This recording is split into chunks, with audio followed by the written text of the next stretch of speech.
धीरे ज़माना बदलते जा रहा है तो हर चीज़ का नज़रिया और हर चीज़ का सोच और हर बीमारियां बदलते जा रही हैं। हम बात कर रहे हैं आज सीबीसी। बहुत सारे लोग बहुत सारे बीमारियों में सीबीसी का जांच कराते हैं। आजकल तो मरीज़ भी कुछ इतना जागरूक हो गया है कि बहुत सारे मरीज़ बीमार होने पर, बुखार लगने पर या कुछ भी से कुछ होने पर सीबीसी कंप्लीट ब्लड काउंट, जिसमें डब्ल्यूबीसी, आरबीसी और प्लेटलेट्स तीनों को देखा जाता है, इसका जांच करा लेते हैं।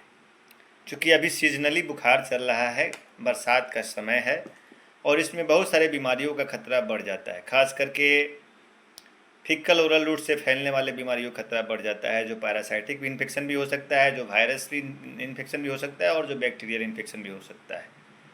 तो बहुत सारे लोग सीबीसी करा रहे हैं, लेकिन कराते हैं तो सीबीसी ऐसे भी लोग कराते हैं जिनको सीबीसी का रिपोर्ट देखने समझने नहीं आता है, फिर भी वे सीबीसी कराते हैं और किसी को कुछ कुछ एडवाइस देते हैं। लेकिन समय जागरूकता का आ गया है, सभी लोग आजकल अवेयरनेस जागरूक हो गए हैं। कुछ लोग यूट्यूब से पढ़ लेते हैं, कुछ लोग नेट से पढ़ लेते हैं, कुछ लोग किताबों से पढ़ लेते हैं, कुछ लोग सुनी हुई बातों को बोल देते हैं।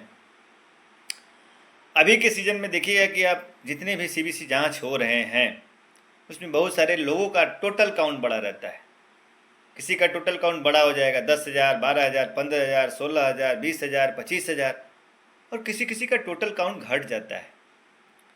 किसी का प्लेटलेट्स बड़ा घटा हुआ मिल रहा है, किसी को न्यूट्रोफिल बढ़ा हुआ मिल रहा है, किसी को लिम्फोसाइट बढ़ा रहा है। मैं इस वीडियो में एक छोटा सा बात बताने का प्रयास करूंगा कि जिसका भी यदि किसी का टोटल काउंट घटा है और प्लेटलेट्स भी घटा है तो समझिए कोई ना कोई वायरल इन्फेक्शन आपके शरीर पे गया है, जो आपके शरीर के स्टेम सेल को हैम्पर किया है और वहाँ से डब्ल्यूबीसी का प्रोडक्शन और प्लेटलेट्स का प्रोडक्शन रोक दिया है। बहुत सारे लोग चिंतित हो जाते हैं कि मेरा प्लेटलेट्स 80,000 हो गया, 90,000 हो गया, 60,000 हो गया, क्या करें? तो हमको ऑब्जर्व करना है 30,000, 40,000 तक। उससे नीचे आए तब मेडिकल अटेंशन की बात है, क्योंकि जब भी प्लेटलेट्स का लाइफ साइकिल 72 घंटा होता है, डब्ल्यूबीसी का 12 से 24 दिन होता है, आरबीसी का 120 दिन होता है, तो जब भी कोई इन्फेक्शन होता है, जब वायरल इन्फेक्शन होता है, तो डब्ल्यूबीसी के नया सेल को बनने नहीं देता है, उसके सेल को हैम्पर करता है, प्लेटलेट्स के सेल को हैम्पर करता है, जिसके चलते टोटल काउंट घट जाता है, जिसके चलते प्लेटलेट्स घट जाता है।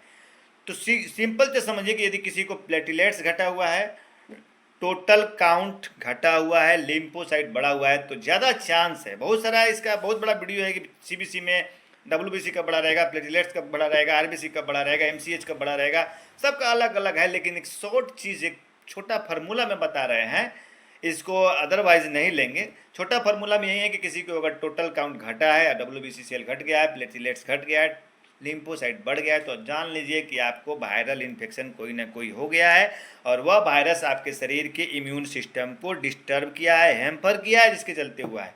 वहीं दूसरी कैटेगरी में यदि किसी का टोटल काउंट बढ़ रहा है, 15,000, 16,000, 18,000, एक्यूट इन्फेक्शन में टोटल काउंट बढ़ता है, न्यूट्रोफिल बढ़ता है, न्यूट्रोफिल बढ़ा हुआ है, टोटल काउंट बढ़ा हुआ है, प्लेटलेट्स जस का तस है, थोड़ा सा बढ़ा हुआ है, तो ज़्यादा चांस है बैक्टीरियल इन्फेक्शन का।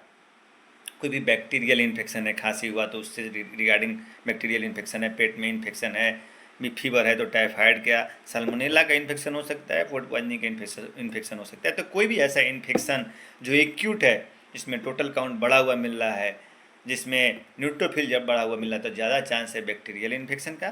तो मेरे आज का वीडियो बताने का मेन उद्देश्य यही था कि बैक्टीरियल और वायरल इन्फेक्शन में आप सीबीसी से कैसे पता लगा सकते हैं। बाकी इसका एक पूरा वीडियो पहले भी हम डाल चुके हैं सीबीसी पर, और आगे भी कहिएगा तो सीबीसी का पूरा एक एक पार्ट करके डाला जा सकता है।